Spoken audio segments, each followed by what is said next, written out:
মৰমৰ ছাত্ৰ-ছাত্ৰীসকল এফআই ক্লাছেছৰ আন এটা ভিডিঅ'লৈ তোমালোকক স্বাগতম জনাইছোঁ। আজিৰ এই ভিডিঅ'টোত আমি ক্লাছ 12ৰ এনচিইআৰটি টেক্সটবুকৰ চেপ্টাৰ নাম্বাৰ 2ৰ এক্সাম্পল 2.2 এটা নিউমাৰিকেল প্ৰব্লেম আছে। এই নিউমাৰিকেল প্ৰব্লেমটোৰ আজি সমাধান কৰিম আমি অতি সহজ পদ্ধতিত। গতিকে আছো কুৱেশ্যনটো কি দিয়া আছে চাই লওঁ আমি। চোৱা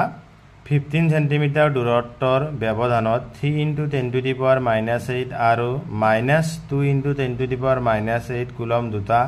আধান আছে। দুয়োটা আধান সংযোগী ৰেখাডালৰ কোনটো বিন্দুত বৈদ্যুতিক বিভৱৰ মান 0 হ'ব। কি কোৱা আছে যে দুটা আধান দিয়া আছে, সেই আধান দুটাৰ ব্যৱধান 15 সেন্টিমিটাৰ দিয়া আছে। এতিয়া আমাৰ এই আধান দুটাৰ বাবে সৃষ্টি হোৱা বিভৱৰ মান সেই আধান দুটা সংযোগী ৰেখাৰ কোনটো বিন্দুত 0 হ'ব সেইটো উলিয়াব দিছে। গতিকে চাওঁ আমি এটা ডায়েগ্ৰামৰ সহায় লওঁ যে আমি ধৰিলোঁ এইটো এটা বিন্দু, এইটো এটা বিন্দু। আমাৰ ইয়াত সাপোজ এই বিন্দু, এইটো বি বিন্দু দিলোঁ।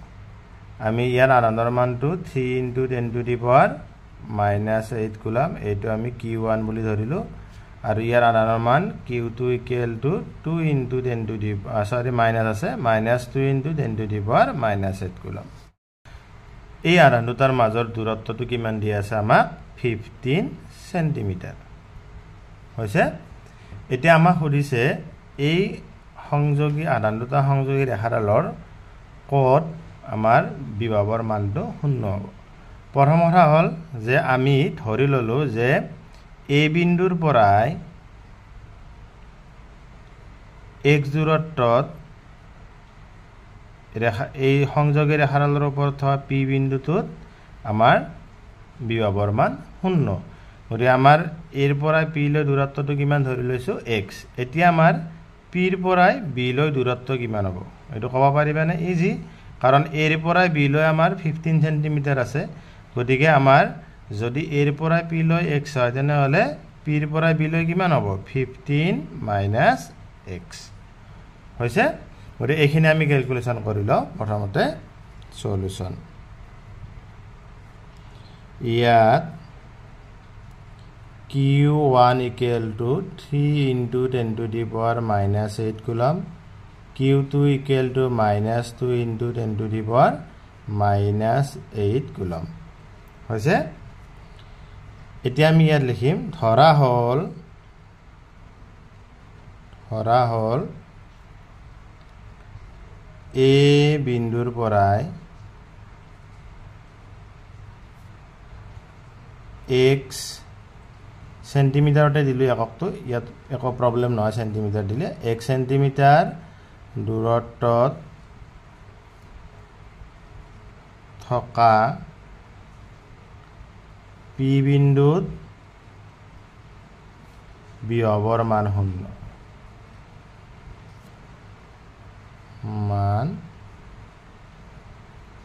0 হৈ গ'ল। এতিয়া চোৱা ইয়াতে কি আমাৰ কি হ'ব এ পি = x আৰু পি বি তোমাৰ কি হ'ব 15 - x। এইটো আমি সেন্টিমিটাৰত ইউনিটটো লিখিলেও অসুবিধা নহয় আমাৰ হৈছে। এতিয়া চোৱা আমি কি কৰিম, এই Q1 আধানৰ বাবে ইয়াত বিভৱৰ মানটো উলিয়াম আৰু Q2 আধানৰ বাবে বিভৱৰ মানটো বি বিন্দুত উলিয়াম। এতেকে Q1 বিভৱৰ বাবে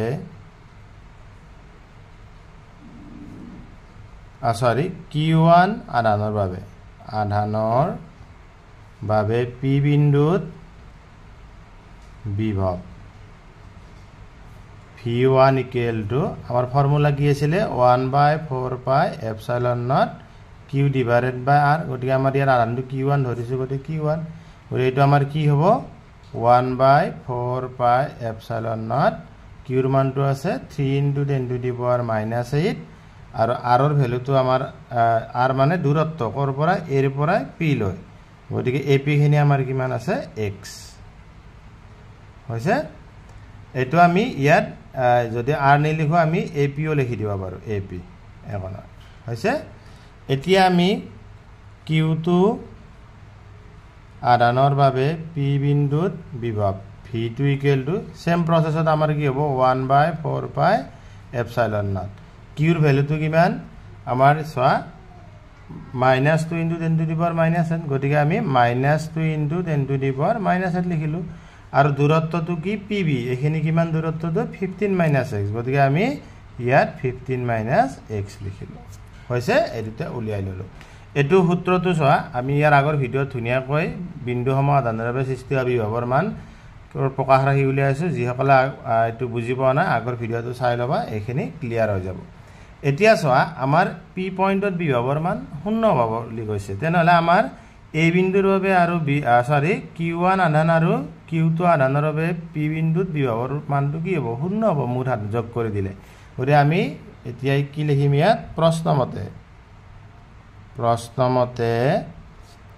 v1 + v2 = 0 কাৰণ এই p বিন্দুত বিভৱৰ মান আমাৰ 0 হ'ব বুলি প্ৰশ্নটোত আমাক কৈছে আমাক কি কৈছে যে কোনটো বিন্দুত বিভৱৰ মান 0 হ'ব আমি ধৰি লৈছো p বিন্দু গতিকে দুটাৰ মান কি হ'ব যোগ কৰি দিলে 0 হ'ব গতিকে আমি ইয়াত ভ্যালুখিনি বহাই দিও 1/4πε0 3 * 10 to the power -8 divided by x ইয়াত চোৱা v2ৰ যেটো ভ্যালু আছে তাত ইয়াত মাইনাস আছে গতিকে আমি ইয়াত মাইনাস লিখি দিব পাৰো 1/4πε0 2 * 10 to the power -8 divided by 15 - x = 0 এই মাইনাসটো কিয় আহি গল কাৰণ আমাৰ এইখিনিৰ ভ্যালুটো আমাৰ v2ৰ ভ্যালুটো আমাৰ কি মাইনাসত আছে এতিয়া চোৱা equal to 1/4πε0 3 * 10 to the power -8 divided by x equal এইখিনি হেতু সাইডত লৈ যোৱা নিলে কি হ'ব ইয়াত মাইনাস আছে গতে প্লাস হ'ব 1/4πε0 2 * 10 to the power -8 divided by 15 - x হৈছে এইখিনি সেম আছে গতে cancel goal 10 to the power -8 10 to the power -8 cancel হল এতিয়া আমাৰ ইয়াত থাকিল কি 3 divided by x = 2 divided by 15 - x এতিয়া তোমাৰ এনেকৈ ক্ৰস পূৰণ কৰিলে তোমাৰ কি হ'ব 2x = 3 * 15 45 - 3 * x 3x এতিয়া তোমাৰ 2x plus 3x 3x to the side লৈ আহিলো equal to 45 5x = 45 গতিকে আমাৰ x = কি হ'ব 45 divided by 5 গতিকে 9 হল গতিকে তোমাৰ x = কিমান হল 9 সেন্টিমিটাৰ কাৰণ x ৰ ভ্যালুটো সেন্টিমিটাৰত লৈছিলো তাৰ মানে আমি ক'ব পাৰো যে এই যে আমি p বিন্দুটো a বিন্দুৰ পৰা কিমানত যে 9 সেন্টিমিটাৰ দূৰত বিভৱৰ মানটো 0 হ'ব হৈছে এতিয়া কথাটো হল আৰু এনেকুৱা অক্ষৰালৰ ওপৰত বিন্দু থাকিব নেকি যত বিভৱৰ মানটো 0 হ'ব নিশ্চয় থাকিব এতিয়া চোৱা এই p বিন্দুটো আমি যদি এই ab ৰ বৰ্ধিত অংশত লওঁ আমি তেতিয়াও আমাৰ বৰ্ধিত অংশৰ কোনো এটা বিন্দুত বিভৱৰ মান 0 হ'ব পাৰে কাৰণ কি জানানে এই ধনাত্মক আধানটোৰ পৰা আমি যিমান দূৰলৈ আহি থাকিম এই ধনাত্মক আধানটোৰ বাবে সৃষ্টি হোৱা বিভৱৰ মানটো কমি থাকিব এইটো ঋণাত্মক আধান গতিকে আমি জানো যে বিভৱৰ মান দূৰত্বৰ ব্যস্তানুপাতিক তাৰ মানে দূৰত্ব বাঢ়িলে তোমাৰ বিভৱৰ মানটো কমিব সেইকাৰণে আমাৰ ইয়াত দুটা বিন্দুত আমি বিভৱৰ মানটো 0 পাব পাৰো এটা আমি ললোৱে যে a আৰু b বিন্দু বা আধান দুটা সংযোগী ৰেখাডালৰ মাজত কৰবাত এতিয়া আমি আন এটা বিন্দু পাম যে আধান দুটা সংযোগী ৰেখাডালৰ বৰ্ধিত অংশটো হ'ব পাৰে গতিকে এইখিনি বস্তু আমি চাই লওঁ আঁকি লওঁ ডায়াগ্ৰামটো কেনেকৈ হ'ব এতিয়া চোৱা আমি এইটো a বিন্দু ললো ইয়াত 3 * 10 to the power -8 কুলম আধানটো আছে ইয়াত b বিন্দুটো ললো ইয়াত আমাৰ -2 * 10 to the power -8 কুলম চাৰ্জটো আছে গতিকে এইডাল সংযোগী ৰেখা এইখিনি আমাৰ 15 সেন্টিমিটাৰ এবাৰ আমি কি লম যে ইয়াত বৰ্ধিত অংশত p বিন্দুটো আছে হলনে এতিয়া তোমাৰ এই বৰ্ধিত অংশত যদি p বিন্দুটো থাকে তেনেহলে আমি ইয়াৰ দূৰত্বটো আমি এই a বিন্দুৰ পৰা x ধৰিম এৰ পৰাই এ বিৰ বৰ্ধিত অংশত পি বিন্দু x দূৰত্বত থকা পি বিন্দুটো বিভৱৰ মান 0 হ'ব পাৰে গতিকে আমি এইটো লল এতিয়া চোৱা যদি আমাৰ AP খিনি x হয় তেনেহলে আমাৰ BP কিমান হ'ব এবাৰ BP আমাৰ ডিসটেন্সটো হ'ব x - 15 হৈছে এতিয়া আগৰ নিচিনা আমাৰ এতিয়া ইয়াত লিখি দিম আমি P বিন্দুটো AB ৰ বৰ্ধিত অংশত A বিন্দুৰ পৰা x দূৰত্বত থাকিলে এতিয়া আমাৰ AP ইকুৱেল টু তোমাৰ কি হ'ল x আৰু তোমাৰ BP ইকুৱেল টু কিমান হ'ব x - 15 according to question আমাৰ কি হ'ব v1 + v2 = 0 হয়নে আগৰ নিচিনাই আৰু বাৰে বাৰে হেৰি নিলিখো 1/4 পাই এপসাইলন নট 3 * 10⁻⁻8 আমাৰ AP2 x আছে minus 1/4 পাই এপসাইলন নট 2 * 10⁻⁻8 ইয়াৰ আমাৰ এইটো চেঞ্জ হৈ যাব x - 15 = 0 হ'ব গতিকে আগৰটো যি বুজি পাইছা এখিনি সহজতে বুজি পাবা হয়নে নহয় গতিকে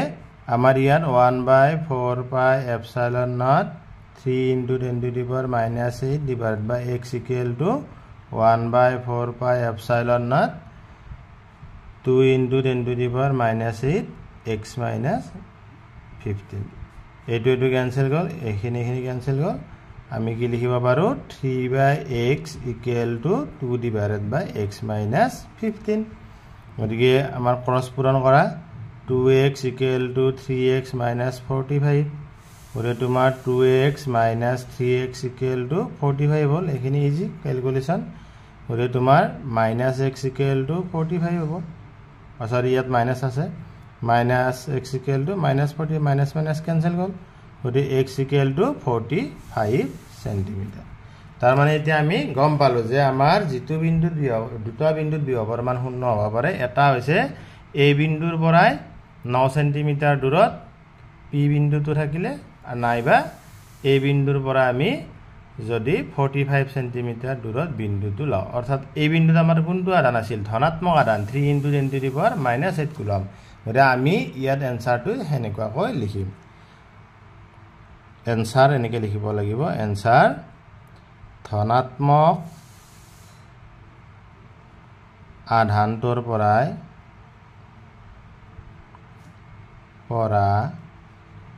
9 cm আৰু 45 cm দূৰত বিভৱৰ মান 0 হ'ব হৈছে এনেকে লিখি দিলে তোমালোকে নম্বৰটো ধুনীয়াকৈ পাই যাবা খুব ইম্পৰ্টেন্ট প্ৰশ্ন হয় আহিয়ে থাকে এক্সামত গতিকে ইয়াৰ পিছত আমি নেক্সট টপিক আলোচনা কৰিম আৰু এক্সাম্পলবোৰ আলোচনা কৰিম যিসকলে প্ৰথমবাৰৰ চেনেলটো চাই আছে চেনেলটো সাবস্ক্ৰাইব কৰিবা আৰু বন্ধু বান্ধৱীৰ গ্ৰুপত শেয়াৰ কৰি দিবা আমি পৰৱৰ্তী ভিডিঅ'ত আৰু এটা নতুন টপিক আলোচনা কৰিম ধন্যবাদ